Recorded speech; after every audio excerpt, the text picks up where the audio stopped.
In the late 20th century, Kodak wasn't just a photography company. It was photography. For decades, Kodak controlled how the world captured memories, family photos, vacations, historic moments. If it was printed on film, chances are it came from Kodak. At its peak, Kodak employed more than 140,000 people worldwide and dominated the global film market.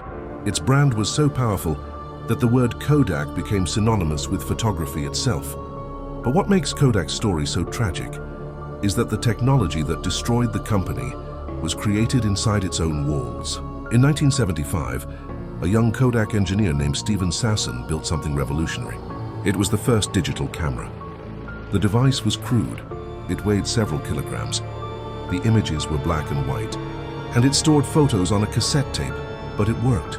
Sasson demonstrated the invention to Kodak executives, expecting excitement. Instead, the room went silent. The executives immediately understood the danger. Digital photography meant no film, no chemical processing, no photo development labs, no recurring film sales. Everything Kodak depended on would disappear. One executive reportedly asked a terrifying question: why would anyone want to see their photos on a screen? Kodak didn't see digital photography as the future. They saw it as a threat, so Kodak made a decision that would define its fate. They chose to bury the invention. The technology was locked away, kept out of the spotlight and treated as something dangerous rather than revolutionary. Kodak believed digital photography would cannibalize their profitable film business. And at the time, that fear seemed logical. Throughout the 1980s and 1990s, Kodak continued to dominate. Their profits were massive. Their competitors looked small. Their position seemed unbreakable. Why rush into a future that might destroy your present? Kodak chose comfort over disruption, and that choice would soon come back to haunt them.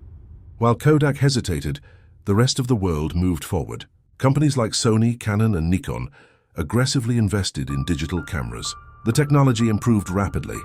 Image quality increased. Prices dropped.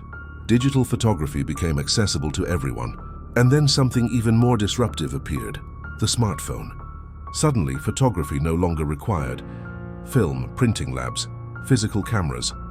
People could take photos instantly, share them online, and store thousands of images digitally. Kodak tried to respond.